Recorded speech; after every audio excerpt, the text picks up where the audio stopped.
Hello students, MR foundation classes में आप सबका स्वागत है। तो हम लोग शब्द रूप पढ़ लिए थे, लकार पढ़ लिए थे और हम लोग कुछ अनुवाद भी बना लिए थे। तो चलिए आज हम लोग कारक प्रकरण कर रहे हैं जो हम लोग एग्जाम की दृष्टि से महत्वपूर्ण है। तो वहीं हम आप लोग को सूत्र लेकर आए हैं जो हम लोग को अनुवाद बनाने में सहायक होगा। ठीक ना बच्चों? देखिए हम लोग क्या आया है। पहला हम लोग कारक में कितना होता है? कारक हम लोग का 8 गो होता है। ठीक ना बच्चों? तो 8 को हम लोग पारा पारी पढ़ेंगे। ठीक ना बच्चों? देखिए हम लोग का पहला क्या है। पहला हम लोग का प्रथमा विभक्ति में देखिए जो हम लोग का जो सबसे महत्वपूर्ण है वही क्वेश्चन आप लोग को बता रहे हैं। जिसे मान लीजिएगा हम लोग का प्रथम कारक में क्या आता है? प्रथमा विभक्ति। ठीक ना? प्रथमा विभक्ति देखिए हम लोग जिसको हम लोग बोलते हैं कर्ता बोलते हैं हम लोग, कर्ता कारक। ठीक ना बच्चों? देखिए प्रथमा विभक्ति यानी कर्ता कारक मतलब क्या होता है?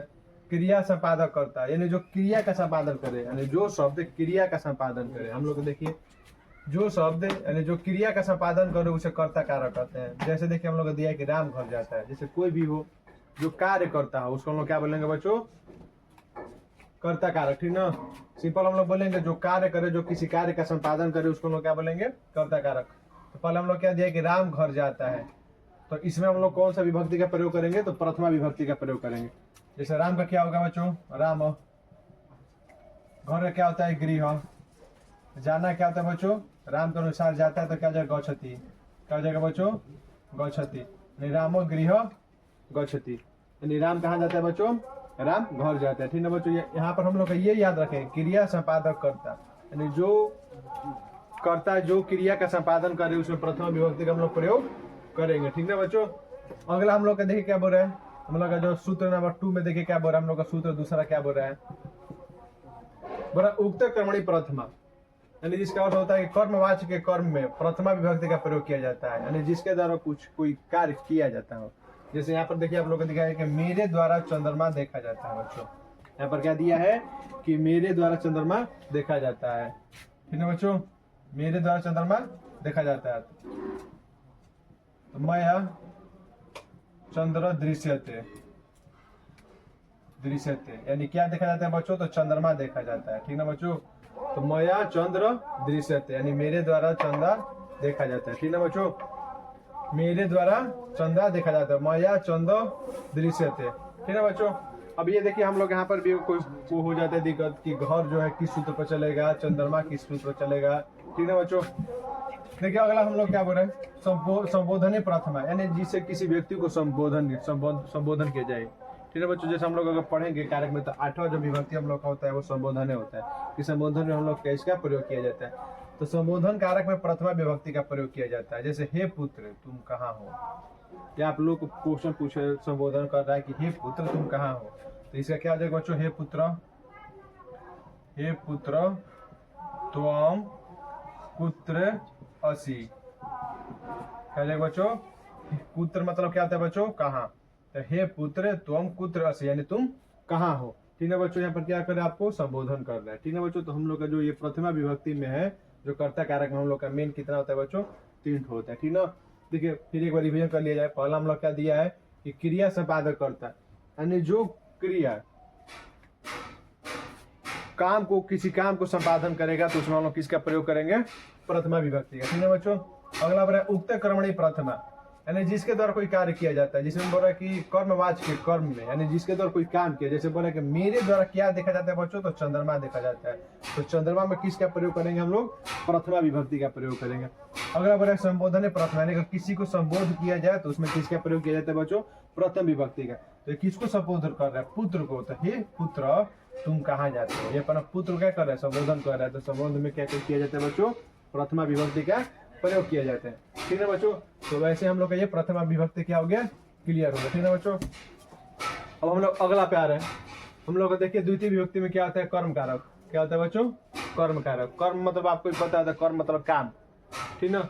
जैसे देखिए हम लोग का मेन तो इसमें 2 गो क्या हम लोग का क्रिया विशेषण है द्वितीय, यानी क्रिया विशेषण में द्वितीय विभक्ति का प्रयोग किया जाता है।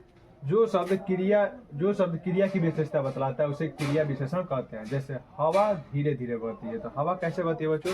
धीरे धीरे। ठीक ना? तो ये हम लोग का किसका विशेषता बता रहा है, ठीक ना, क्रिया का जो विशेषता बता रहा है, जो हम लोग का बहता है, यानी कैसे बहता है तो बच्चों धीरे धीरे, ठीक ना। अब दे रहा है जो सब क्रिया की विशेषता बतलाता है।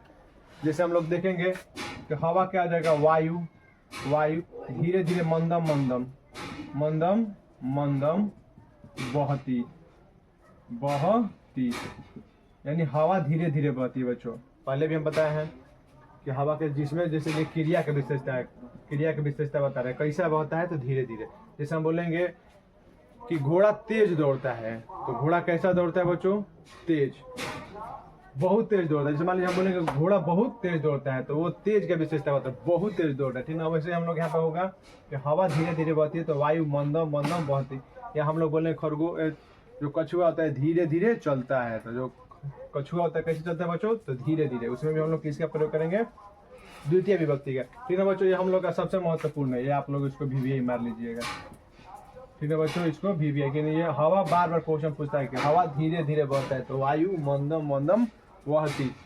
अगला हम लोग का आ रहा है बच्चों क्वेश्चन कि उभयत परित निक्ष संयोगे द्वितीय। हम लोग का जो अगला क्वेश्चन क्या बोल रहा है बच्चों, जो अगला हम लोग का सूत्र क्या बोल रहा है, ये भी सूत्र हम लोग का याद रखिएगा बच्चों, ये भी हम लोग का सूत्र याद रखिएगा कि उभयत परित निक्षा संयोगे द्वितीय, यानी उभयता मतलब दोनों ओर, परिता मतलब चारों ओर, निक्षा मतलब नजदीक में द्वितीय विभक्ति का प्रयोग किया जाता है। जो कोई भी शब्द में अगर दोनों ओर आ जाए, चारों ओर आ जाए या नजदीक आ जाए तो उसमें हम लोग द्वितीय विभक्ति का प्रयोग करेंगे।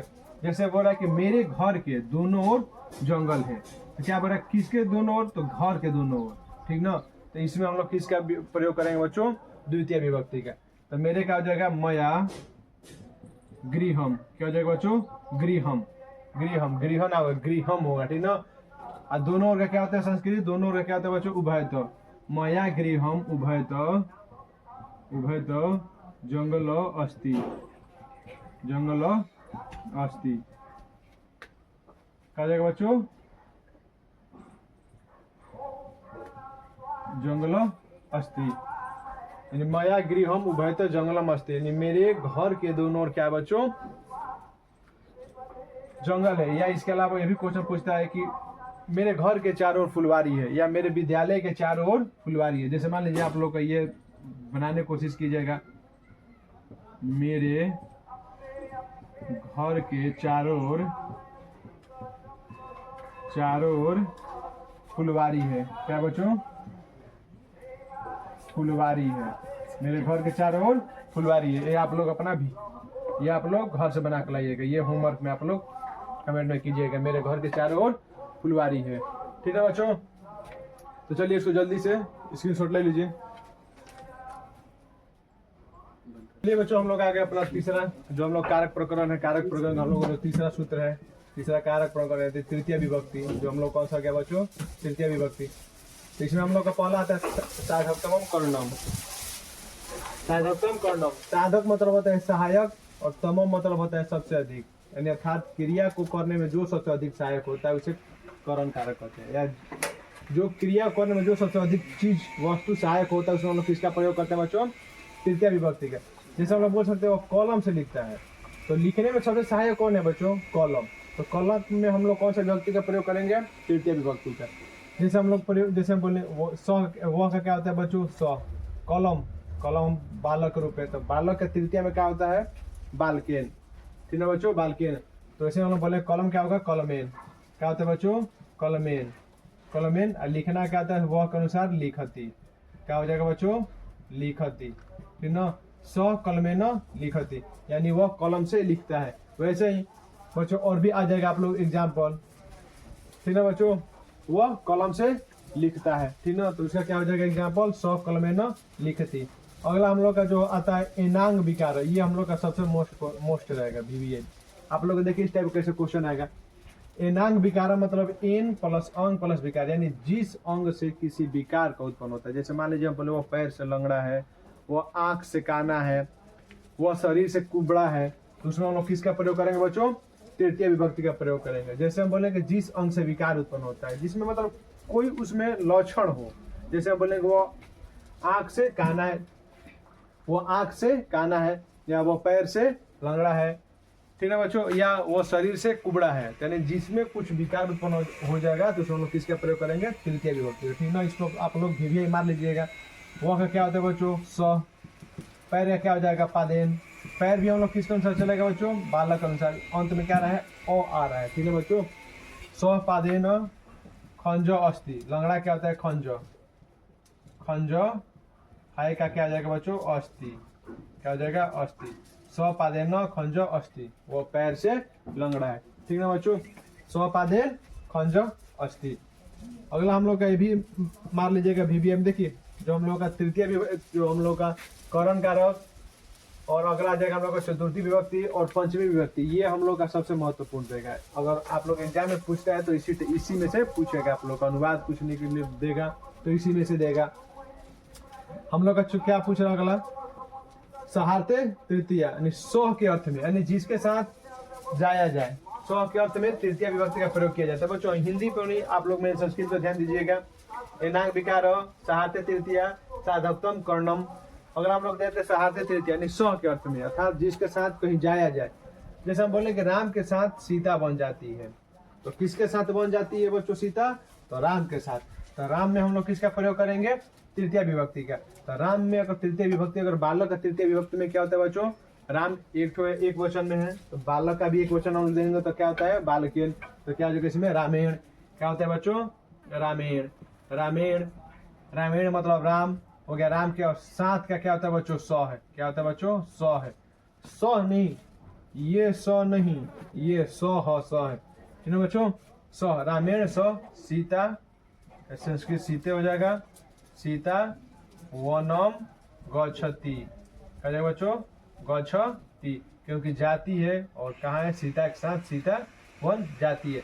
रामेण सौ सीता वनम गच्छति, राम के साथ सीता वन जाती है। आप लोग इसमें का ये दो को भी मार लीजिएगा। ठीक है बच्चों, इसके साथ और भी आएगा, पिता के साथ पुत्र वन या बाजार जाता है। जैसे हम बोल सकते हैं कि पिता के साथ पुत्र बाजार जाता है। ठीक है बच्चों, तो इस टाइप का आप लोगों का क्वेश्चन आएगा। अगला हम लोग का जो चौथा में दे रहा है चतुर्थी विभक्ति। हम लोग का चतुर्थी विभक्ति में देखिए हम लोग का क्या दे रहा है, हम लोग का दे रहा है, पहला हम लोग का दे रहा है कि धनार्थ चतुर्थी। ये भी हम लोग का सबसे इम्पोर्टेंट रहेगा, धनार्थ चतुर्थी। ठीक है बच्चों को, और भी ये भी है, इसमें का दो गो, इसमें का दो गो, इसमें का दो गो। अगला हम लोग क्या दे रहे हैं बच्चों, धनार्थ चतुर्थी, यानी दान के अर्थ में चतुर्थी विभक्ति का प्रयोग किया जाता है। जैसे आप किसी को कोई दान देते हैं तो दान देने वालों में किसका प्रयोग किया जाता है बच्चों, चतुर्थी विभक्ति का। जैसे हम बोले कि वह गरीबों को धन देता है, वह गरीबों को, चाहे राजा गरीबों को गाय देता है, वह भिखारियों को भीख देता है। जैसे वह का क्या जाएगा बच्चों, सौ। गरीबों का तो गरीब एक तो ना है, बहुत सारा है, तो दरिद्रेभ्य हो जाएगा। क्या जाएगा बच्चों, दरिद्रेभ्य। दरिद्रेभ्य, दरिद्रेभ्य धनम ददाति। क्या होता है बच्चों, ददाति। सौ दरिद्रेभ्य धनम ददाति, वो गरीबों को क्या देता है, धन देता है। तो सौ दरिद्रेभ्य धनम ददाति। ठीक है बच्चों, इस टाइप का और भी क्वेश्चन आप लोग का आएगा। जब हम लोग ये पूरा कारक प्रकरण करने के बाद हम आप लोगों को जितना भी मोस्ट रहेगा, जो जितना भी हम लोग का VVI रहेगा अनुवाद, हम आप लोगों को अनुवाद कराएंगे। अगला हम लोग का देख के रुचार्था नाम प्रिय माण। रुचार्था नाम मतलब कोई वस्तु आपको अगर अच्छा लगे तो उसमें हम लोग को किसका प्रयोग करते हैं, चतुर्थी विभक्ति का। जैसे बोले रुच, रुच मतलब अच्छा लगना, यानी धातु के अर्थ में, अर्थात जो अच्छा लगे उसमें चतुर्थी विभक्ति का प्रयोग किया जाता है। जो चीज आपको अच्छा लगता है उसमें हम लोग किसका प्रयोग करेंगे, चतुर्थी विभक्ति का प्रयोग करेंगे। जैसे हम लोग दिया कि मोहन को लड्डू अच्छा लगता है, मोहन को लड्डू अच्छा लगता है, या मुझे दही भात अच्छा लगता है। ठीक है बच्चों, देखिए हम लोग क्या देते हैं, जिसको अच्छा लगे, तो मोहन को अच्छा लग रहा है, तो मोहन में हम लोग किसका प्रयोग करेंगे, चतुर्थी विभक्ति का। किसका प्रयोग करेंगे बच्चों, चतुर्थी का। मोहन एक वचन में है, तो बालक एक वचन देखेंगे तो बालकाय होता है। क्या होता है बच्चों, बालकाय। तो मोहन क्या हो जाएगा, मोहनाय। क्या हो जाएगा बच्चों, मोहनाय। मोहनाय मोदकम, लड्डू क्या होता है बच्चों, मोदकम। मोदकम, और अच्छा लगना क्या हो जाएगा बच्चों, रोचते। याद रखना क्या हो जाएगा, रोचते, यानी मोहनाय मोदकम रोचते, या मुझे लड्डू अच्छा लगता है, तो मह्यम मोदकम रोचते। ठीक है बच्चों, अगला हम लोग आता है हम लोग का आजकल जो लास्ट रहेगा, हम लोग क्या रहेगा, तुमनार्थ चतुर्थी। कौन सा प्रयोग होगा बच्चों, तुमनार्थ चतुर्थी।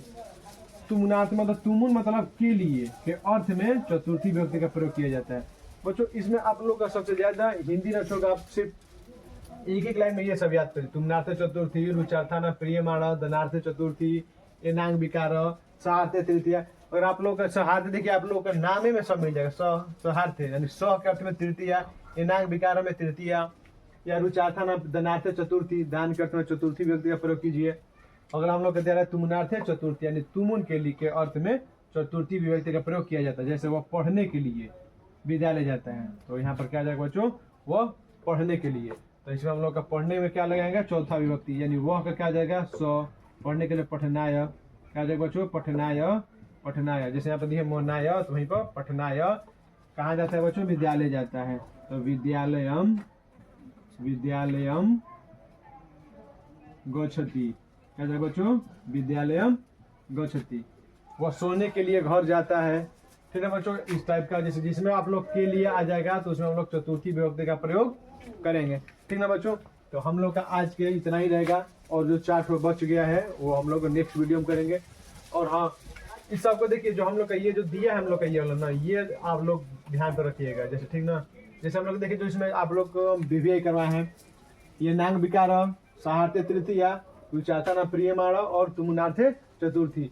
और इसके अलावा ये धनार्थ चतुर्थी, इसमें आप लोग को इसका प्रयोग किया जाता है बच्चों, चतुर्थी विभक्ति का प्रयोग किया जाता है। आप लोग इसको स्क्रीनशॉट मार लीजिए। हाँ इस टाइप का क्वेश्चन जो हम लोग का एक तो बुक ले लीजिएगा संस्कृत सहचर।